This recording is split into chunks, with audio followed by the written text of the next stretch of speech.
নেতানিয়াহুকে এবার সরাসরি গ্রেফতারের নির্দেশ দিয়েছে আন্তর্জাতিক বিচার আদালত আইসিসি। এবার বাঁচার আর কোনো পথ খোলা নেই এই গণহত্যাকারীর। ইসরায়েলের প্রধানমন্ত্রী বেনিয়ামিন নেতানিয়াহু ও দেশটির সাবেক প্রতিরক্ষামন্ত্রী ইয়োভ গ্যালান্টের বিরুদ্ধে গ্রেফতারের পরোয়ানা জারি করেছে আন্তর্জাতিক বিচার আদালত আইসিসি। পাশাপাশি হেগ ভিত্তিক আদালতটি ফিলিস্তিনের স্বাধীনকামী গোষ্ঠী হামাসের সামরিক প্রধান মোহাম্মদ দেইফের বিরুদ্ধে গ্রেফতারি পরোয়ানা জারি করেছে। বৃহস্পতিবার যুক্তরাজ্য ভিত্তিক সংবাদ মাধ্যম মিডল ইস্ট আইয়ের প্রতিবেদনে এ তথ্য জানানো হয়। তবে কি এবার সত্যি গ্রেফতার হতে চলেছে নেতানিয়াহু? আর কোন অপরাধ দেখিয়ে তাকে গ্রেফতারের আদেশ দিয়েছে আইসিসি? তা নিয়ে বিস্তারিত থাকছে আজকের প্রতিবেদনের বাকি অংশে। কেটিভি নিউজ 24 চ্যানেল থেকে আপনাদের সাথে আছি আমি মাহমুদুর রহমান সিয়াম।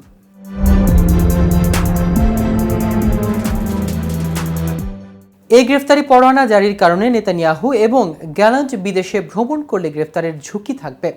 ধারণা করা হচ্ছে ইসরায়েলের হাতে নিহত হয়েছেন মোহাম্মদ দেইফ। আইসিসির প্রধান প্রসিকিউটর করিম খান গত মে মাসে নেতানিয়াহুকে গ্রেফতারের পরোয়ানা অনুরোধ জানিয়েছে। আর তার অভিযোগ ছিল নেতানিয়াহু এবং গ্যালান্ট গাজার দুর্ভিক্ষ সৃষ্টির জন্য দায়ী। এদিকে বৃহস্পতিবার আদালত জানিয়েছে সেফ মানবতাবিরোধী অপরাধ ও হত্যা, নির্যাতন, ধর্ষণ এবং জিম্মি করা সহ যুদ্ধ অপরাধের জন্য দায়ী।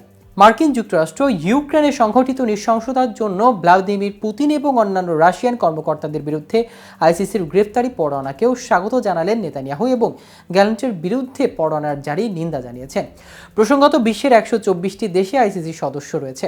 কোনো ব্যক্তির বিরুদ্ধে যদি আইসিসি গ্রেফতারি পরোয়ানা জারি করে তাহলে সদস্য রাষ্ট্রগুলোর দায়িত্ব তাদের দেশে যাওয়ার অভিযুক্ত ব্যক্তিকে গ্রেফতার করে আদালতের হাতে তুলে দেয়া।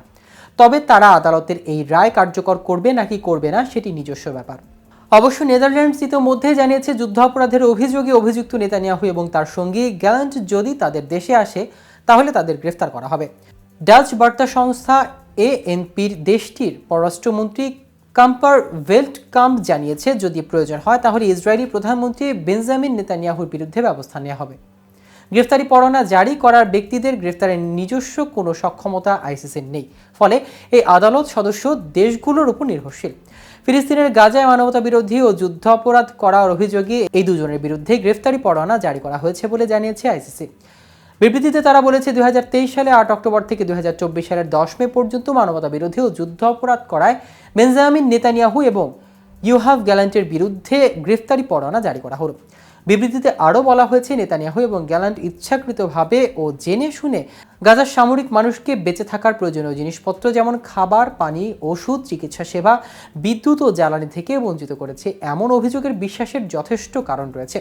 এছাড়া ফিলিস্তিনি সশস্ত্র গোষ্ঠী হামাসের সামরিক শাখার প্রধান মোহাম্মদ দেইফের বিরুদ্ধেও পরোয়ানা জারি করা হয়েছে। যদিও গত জুলাইয়ে দেইফকে হত্যার দাবি জানায় ইসরায়েল। এদিকে ইসরায়েলের গাজা উপত্যকায় যুদ্ধ শেষ করলে কেবল অবশিষ্ট জিম্মিদের মুক্তি দেবে উপত্যকার নিয়ন্ত্রণকারী সশস্ত্র রাজনৈতিক গোষ্ঠী হামাস। গোষ্ঠীর ভারপ্রাপ্ত প্রধান খলিল আল হায়া বুধবার এক সাক্ষাৎকারে এ তথ্য জানিয়েছে। দর্শক, আজ এ পর্যন্তই। সারা দেশের নিত্য নতুন সকল আপডেট পেতে কেটিভি নিউজ 24 এর সাথে থাকুন। ধন্যবাদ সবাইকে।